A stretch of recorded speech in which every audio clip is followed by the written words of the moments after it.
Done అండి. So now it's time for mega star Chiranjeevi గారి speech. అందరికీ నమస్కారం.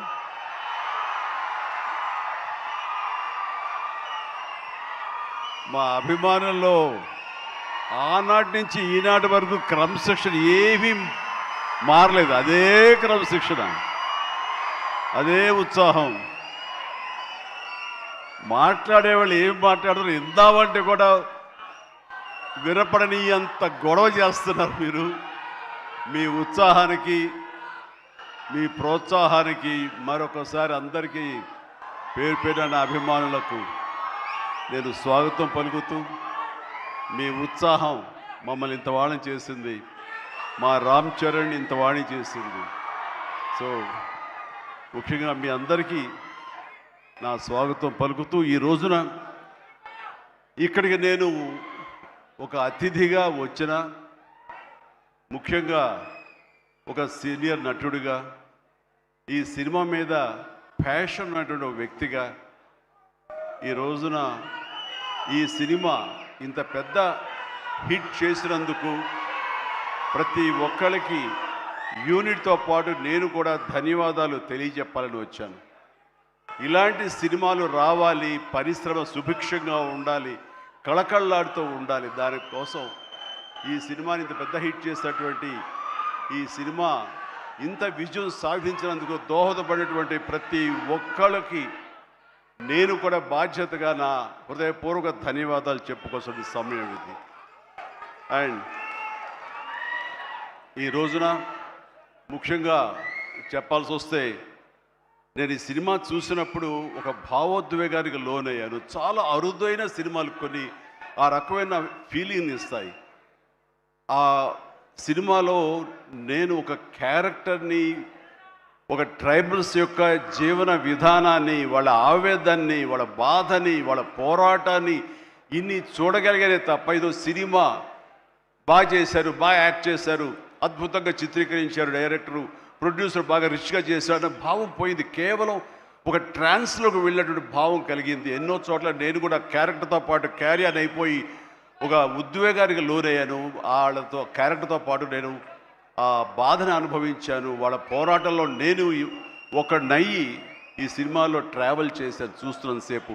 అంటే ఇంత పవర్ఫుల్ సబ్జెక్ట్, ఇంత ఎమోషనల్ సబ్జెక్ట్, ఇంత మోటివేషనల్ సబ్జెక్ట్, ఇంత ఇంటెన్సిటీ ఉన్న సబ్జెక్ట్ని ఎన్నుకొని దాన్ని చరణ్కి తను న్యాయం చేస్తాడని నమ్మినటువంటి వ్యక్తిగా, డైరెక్టర్గా మొట్టమొదటిగా నేను బుచ్చిబాబుని మనస్ఫూర్తిగా సభాముఖంగా నేను నా హృదయపూర్వక అభినందనలు తెలియజేస్తున్నాను. ముఖ్యంగా గాడ్ బ్లెస్.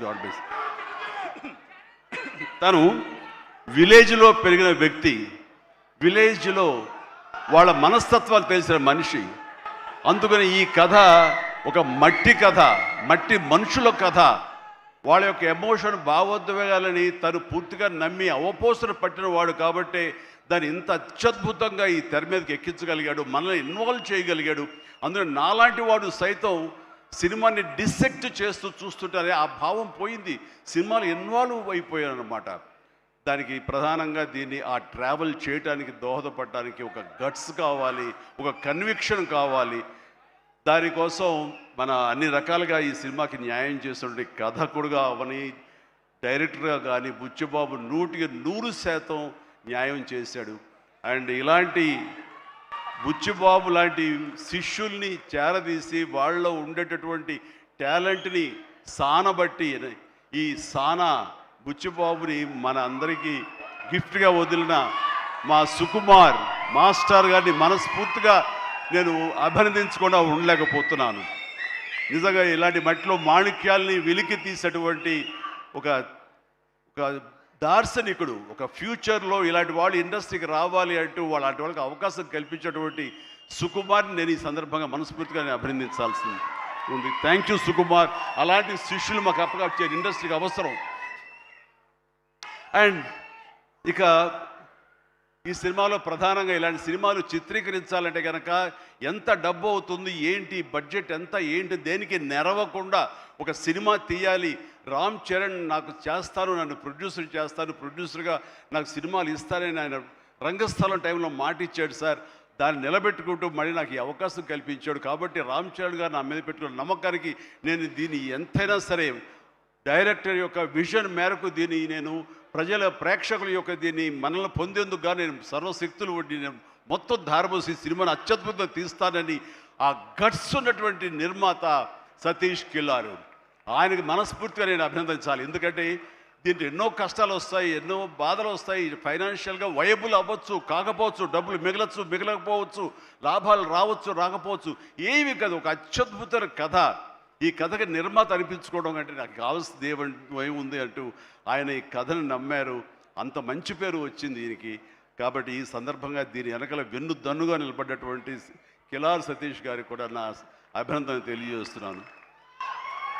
ఇక రామ్ చరణ్ మిగతా విషయాలు మాట్లాడబోండి. రామ్ గురించి మాట్లాడాల్సి వస్తే ఎవరికైనా ఏమనిపిస్తుందంటే బిడ్డ గురించి మాట్లాడుతుంటే అది ఆయుక్షీణం అంటారు. బిడ్డ గురించి మాట్లాడమంటే కనుక నా గురించి నేను మాట్లాడినట్లుగా ఉంటుంది అనుకుంటారు.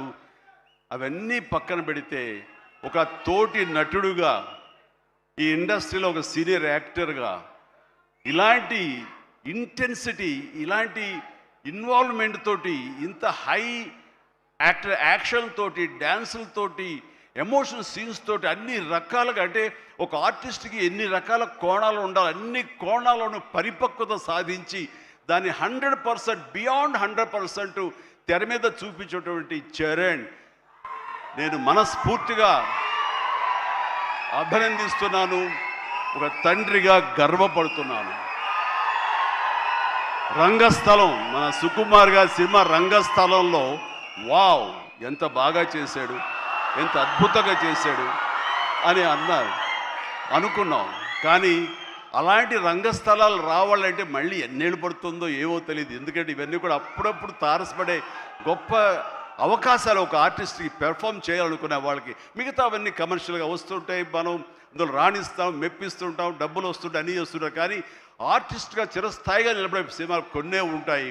అందులో రాజమౌళి సినిమా మగధీర కానివ్వండి, ఆర్ఆర్ సినిమాలు కానివ్వండి, సుకుమార్ రంగస్థలం కానివ్వండి, ఇంత త్వరగా ఒక 3-4 ఇయర్స్ గ్యాప్లో మళ్ళీ ఇలాంటి లాంటి సినిమా వస్తుందని నేను ఊహించలేదు.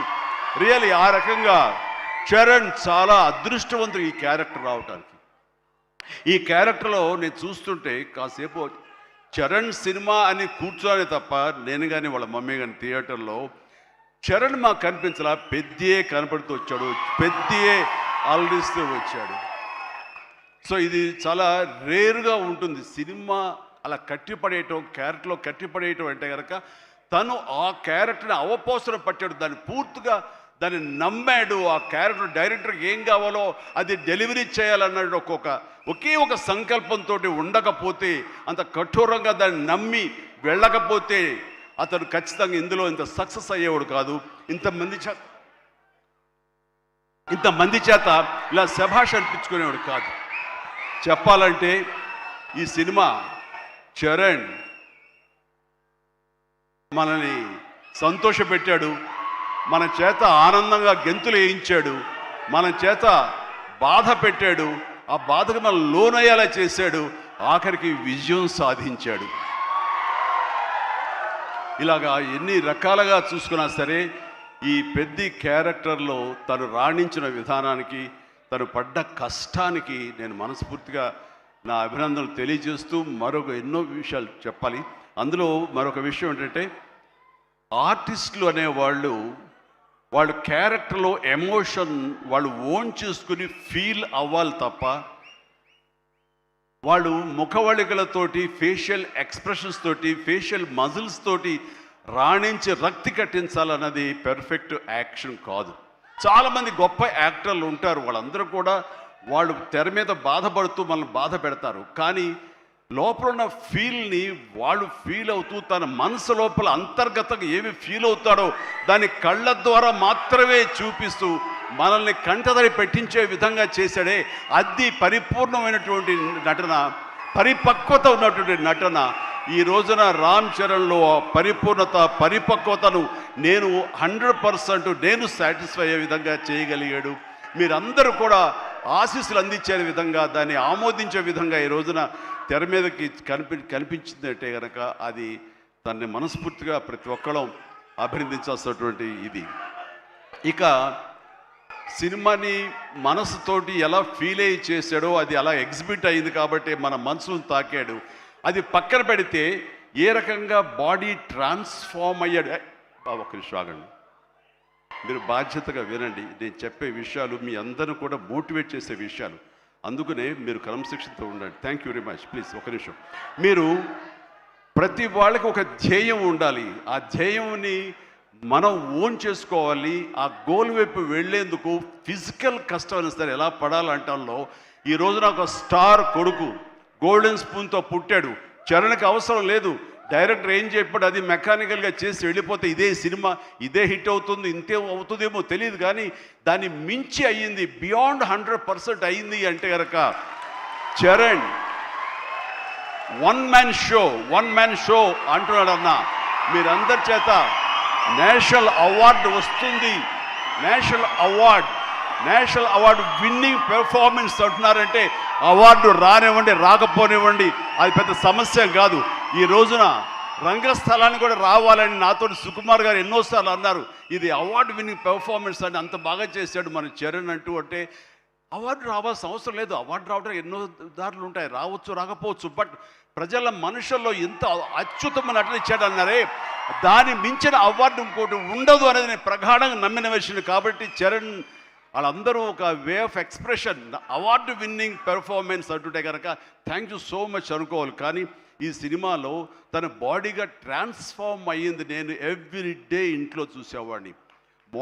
ఎర్లీ మార్నింగ్ లెగిచి ఎక్సర్సైజ్ చేసి క్రమం తప్పకుండా ఎక్సర్సైజ్ చేసి మళ్ళీ పగలంతా ఇక్కడ యాక్షన్ సీక్వెన్స్లో పాల్గొని అలిసిపోయి ఇంటికి వచ్చి స్నానం చేయకుండా మొహం కడుక్కుని ఒక సూప్ తాగి కొంచెం ఎనర్జీ గెయిన్ అయిన తర్వాత మళ్ళీ 9 to 10 ఈవినింగ్ మళ్ళీ ఎక్సర్సైజ్ చేసేవాడు. నేను అన్నాను, అవసరమా ఇది, ఇలా చేస్తున్నాడు వీడు, అవసరమా అంటే లేదు, రేపు మార్నింగ్ మళ్ళీ ఫ్రెష్గా ఉండాలి, బాడీ లేకపోతే సహకరించదు, రేపు పొద్దున మళ్ళీ యాక్షన్ సీక్వెన్స్లు ఉన్నాయి, ఈ రెజ్లింగ్ ఉంది నాకు, అది ఇది అంటే చెప్తుంటే కనుక వాళ్ళ అమ్మ చాలా బాధపడిపోతుంటుంది. కానీ నాకైతే మాత్రం శబాష్, కష్టాన్ని నమ్ముకున్నాడు, నాకేట్లే అనే ధోరణిలో లేడు. నేను మనస్ఫూర్తిగా అంతరాలలో మనసుల్లో నేను తన్ని చాలా ఎప్రిషియేట్ చేస్తూనే ఉండేవాడిని. ఒకరోజు సడన్గా ఫోన్ కాల్ వచ్చింది, బాబుకి చరణ్కి ఒక దెబ్బ తగిలింది సార్, గబుని హాస్పిటల్కి తీసుకెళ్ళి. అనగానే ఎలా ఉంటుంది, ఏం దెబ్బ తగిలింది, ఎంత తగిలింది, ఎంత ఇదేంటి, ఈ యాక్షన్ సీక్వెన్స్ అంటున్నాడు మాకు తెలుసు అనేసరికి ఏంటి ఏం దెబ్బ తగిలింది సార్, మీకు ఫోటో పంపిస్తానని ఫోటో పంపించారు. ఫుల్ ఈ కన్ను కన్నంత ఎర్రగా అయిపోయి కిందంతా రక్తధారతో వస్తే ఆ స్టిల్ చూసిన తర్వాత కన్నుకి ఏమైనా అయిందా, కన్నే పోయిందా అనే భావంతో కంగారు పడిపోయాం.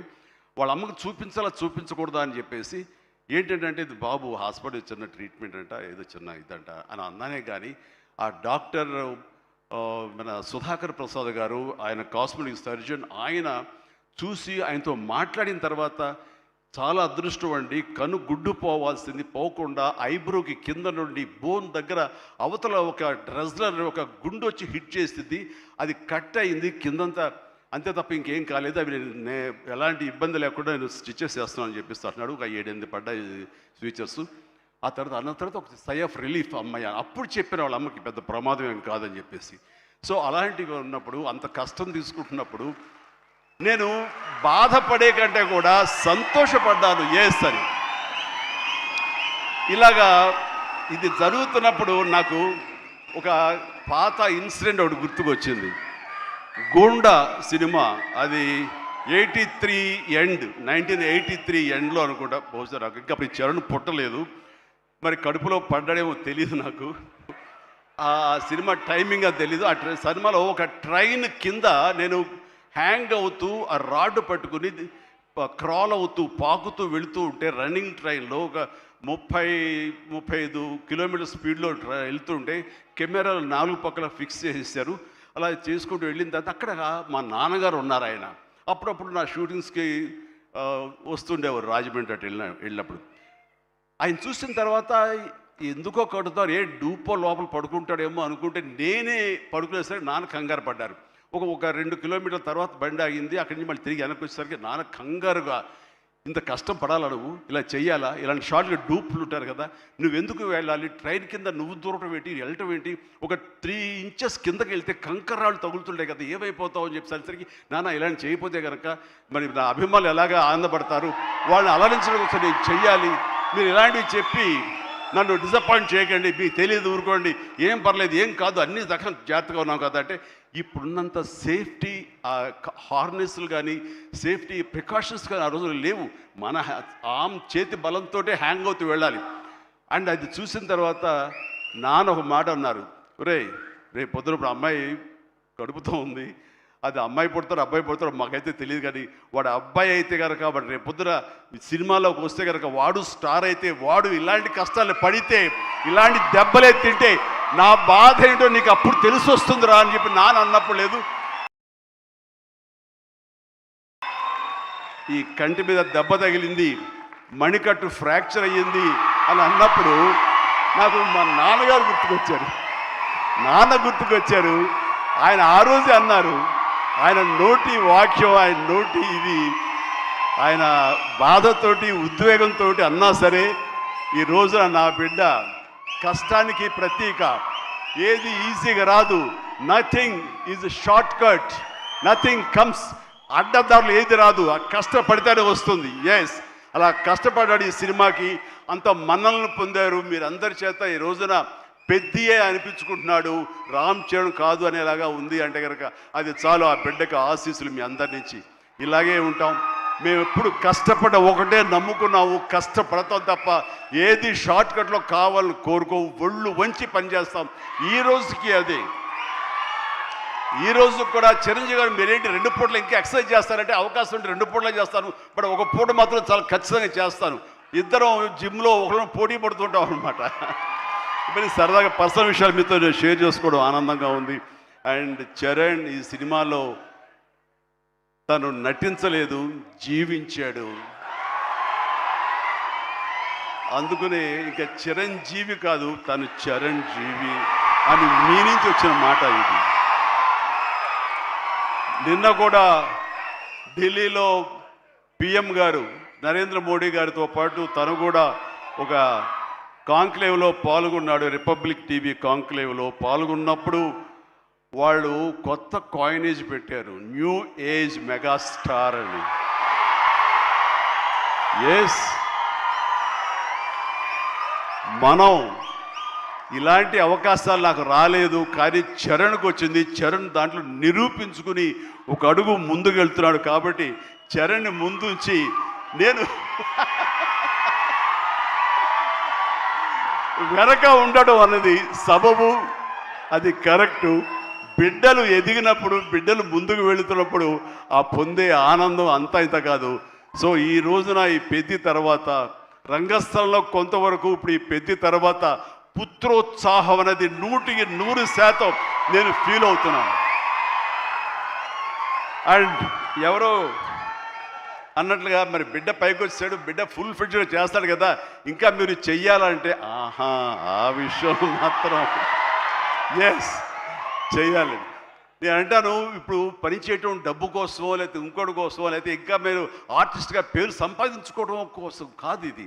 ఇది పని చేయటంలో ఆనందం ఉంది, పని చేయటంలో ఒక ఎనర్జీ ఉంటుంది. సో అది పూర్తిగా జీవితకాలం అనుభవించిన నాకు, 47 సంవత్సరాల పాటు అనుభవించిన నాకు, ఆ పని అంటే ఆ ఉత్సాహం అంతే. జస్ట్ 24 అవర్స్ బ్యాక్ మొన్న ఉదయం 4:30 లేచాను. ఎందుకంటే ఎక్కడో అల్యూమినియం ఫ్యాక్టరీలో నేను 8 o'clock షార్ట్లో ఉండాలి అంటే 4:30 లెగిస్తేనే కానీ నేను వెళ్ళలేను. 4:30 లేచాను, ఒక 1 hour ఎక్సర్సైజ్ చేస్తాను, మేకప్ అండ్ వెళ్ళిన తర్వాత ఏం ఓపిక అండి మీకు అట్లాగా, ఇంకా ఎన్నాళ్ళు పని చేస్తాను మా ఆవిడ అంటుంటే, సరే చాలు వెళ్ళమ్మా ఇలా చెప్పిన డిసప్పాయింట్ చేయకుండా నేను చేయాలి, చేతిలో ఉత్సాహం అని చెప్పి అంటాను. సో పని అనేది నాకు మాకందరికీ జీవన ఇది మనకి, అది ప్రతి ఒక్కరికి కావాలి, అది లైఫ్ లైన్ మనకి. సో పని చేసే విధంగా ఉండాలి. సోంబేరితనం కానీ చూద్దాంలని పోస్ట్పోన్మెంట్లు కానీ ప్రొకాస్టినేషన్స్ కానీ ఇవన్నీ కూడా మా దగ్గరికి మా ఇంట్లోకి రావు, మా గుమ్మంలోకి రావు, మా యొక్క కాంపౌండ్లోకి రావు. అందుకనే అదే కష్టాన్ని తను నమ్ముకున్నాడు, అదే కష్టాన్ని నేను నమ్ముకున్నాను. మా కష్టానికి ప్రతిఫలంగా మమ్మల్ని ఎక్కడో మీ గుండెలు ఎక్కడో పెట్టారు. అంత మంచి స్థానం మాకు ఇచ్చినందుకు చరణ్ తరపున నేను మా కుటుంబం తరపున మీ అందరికీ మనస్ఫూర్తిగా ప్రజానీకానికి ప్రేక్షక లోకానికి ఎవరైతే ఈ సినిమాని ఆదరించారో చిన్న బిడ్డల దగ్గర నుంచి టీవీల ముందు డ్యాన్స్ చేసే బిడ్డల దగ్గర నుంచి థియేటర్లో కన్నీళ్ళు పెట్టుకుని ఎమోషన్లో అయినటువంటి యువత వరకు మహిళలు అమ్మాయిలు కానీ అబ్బాయిలు కానీ పెద్దవాళ్ళు కానీ వీళ్ళందరూ చూసి ఆనందిస్తుంటే నేను కూడా వావ్ చాలు ఈ జన్మ కన్నా ఫీలింగ్ నాకు ఇచ్చాడు. Thank you Charan, love you రా, లవ్ యూ మై గాడ్. ఇక ఈ సినిమాలో ప్రత్యేకంగా చెప్పాల్సింది నెక్స్ట్ జగపతి బాబు గారు ఆంగికం ఆహార్యం టోటల్గా మారిపోయింది. అసలు జగపతి బాబు అనే ఆ వాయిస్ వినేంతవరకు నాకు తెలియదు. ఈ సినిమాలో ఒక ఆయువు పట్టులాగా ఉండి ఒక సోల్ ఆఫ్ ద ఫిలిం అని చేసి తను పెర్ఫార్మెన్స్ తోటి ఆ సినిమా హీరోని ఎవరైతే పెద్దని మోటివేట్ చేసే విధంగా ఆ క్యారెక్టర్ కన్సీవ్ చేయటం కానీ ఆ క్యారెక్టర్ని తీర్చిదిద్దిన తీరు కానీ చాలా అద్భుతం. అలాగే ఒక హుందాతనంతో శివరాజ్ కుమార్ ఎందుకు పెట్టారా ఏముంటుందో అనుకుంటే కనుక చరణ్ లాంటి ఆర్టిస్ట్ని మీద అజమాయిషీ చేసేవాడు ఎవరైనా ఉండాలి అంటే వాడికి ఒక స్టామినా ఉండాలి, ఒక స్ట్రెంగ్త్ ఉండాలి, ఒక ఇమేజ్ ఉండాలి. అందుకనే శివరాజ్ కుమార్ నాకు సోదరుడు సమానం. తను తీసుకుని ఈ సినిమాలో హుందాతనంతో తన డిగ్నిఫైడ్గా తను చేసి ఈ క్యారెక్టర్కు నిండుదనం తీసుకొచ్చాడు. అలాగే తన అందచందాలతో ఆనాడు మా శ్రీదేవి తనయ జాహ్నవి కపూర్ తన అందాలతోటి సాంగ్స్ తోటి అమ్మాయి అలరించింది. అండ్ దాని తర్వాత ప్రతి నటులకు పేరున నా హృదయపూర్వక అభినందనలు తెలియజేస్తున్నాను. తర్వాత ప్రధానంగా ఇక టెక్నీషియన్స్కి వస్తే కనుక రెహమాన్ గారికి ప్రథమ తాంబూలం ఇవ్వాలి. రెహమాన్ గారు ఈ సినిమా ఎలా ఒప్పుకున్నారు, ఏమిటి, ఎలా ఒప్పించాడు, నువ్వే భాషతో మాట్లాడావని జోక్ చేస్తూ మాట్లాడుతున్నాం. కానీ ఒక మంచి కంటెంట్ ఉంటే కనుక ప్రాణం పెట్టి చేయాలనుకునే ప్రతి టెక్నీషియన్ దాన్ని ఓన్ చేసుకుంటాడు. ఆ రకంగా ఈ కథని పెద్దని ఓన్ చేసుకుని దానికి ప్రాణ ప్రతిష్ఠ చేసినటువంటి రెహమాన్ దాని సాంగ్స్ ఇచ్చి మేము అందరి చేత ఉత్సాహంగా కేరింద్ర పెట్టే విధంగా ఉత్సాహం డ్యాన్స్ ఇచ్చే విధంగా చేసినటువంటి రెహమాన్ గారికి కూడా సభాముఖంగా నా హృదయపూర్వక అభినందనలు తెలియజేస్తున్నాను. అండ్ ర్యాండీ రత్నవేలు గారు మాకు మన సినిమాలు పనిచేశారు, మా 150కి. అలాగే చరణ్తో కూడా కపుల్ ఆఫ్ మూవీస్ చేశారు. ఆయన టోటల్గా ఇంకొక పెద్ద లోకాన్ని చూపించాడు. ఆయన పెద్ద లోకాన్ని అంటే ఎక్కడ కూడా అది మన హైదరాబాద్ పరిసర ప్రాంతాల్లోనూ మహా అయితే కొంచెం శ్రీలంక దాకా వెళ్ళారు. శ్రీలంకలో ఎక్కడ చేశారు. కానీ అది టోటల్గా గతంలో ఎప్పుడు చూడని విజువల్స్, ఆ రకంగా విజువల్ వండర్ క్రియేట్ చేసిన రత్నవేలును కూడా మనస్ఫూర్తిగా నేను అభినందిస్తాను. అలాగే ఆర్ట్ డైరెక్టర్స్ కానివ్వండి, ప్రొడక్షన్ మన నూలి ఎడిటర్ నవీన్ నూలి గారు కానీ ఇలా ప్రతి ఒక్కరు కూడా పూర్తిగా ఇన్వాల్వ్ అయ్యి వాళ్ళ శాఖలను న్యాయం చేస్తూ టోటల్గా కాంప్రహెన్సివ్గా ఈ సినిమాకి మరో లెవెల్కి వెళ్ళడానికి దోహదపడ్డారు. వీళ్ళందరికీ కూడా మనస్ఫూర్తిగా అభినందిస్తూ, సతీష్ గారు ఇలాంటి సినిమాలు మీరు చెయ్యండి. అండ్ ఈ సినిమాలు డెఫినెట్గా ఆదరిస్తారు ఒక న్యూ వేవ్ థాట్ తోటి. అండ్ బుచ్చి మళ్ళీ ఒకసారి చెప్తున్నాను, ఇలాంటి అవకాశాలు ఇలాంటి థాట్స్ వస్తే మాత్రం డెఫినెట్గా నువ్వు చెయ్యాలి మీ గురువుగారి ఆశీస్సులతోటి. అండ్ మనస్ఫూర్తిగా అభినందిస్తూ నాకు ఈ అవకాశం ఇచ్చినందుకు thank you so much. Thank you and excellent. Bye everyone, good night and take care. జాగ్రత్తగా వెళ్ళండి. అమ్మా నాన్నలు మీకోసం ఎదురు చూస్తుంటారు. సంతోషంగా ఇంటికి వెళ్ళండి.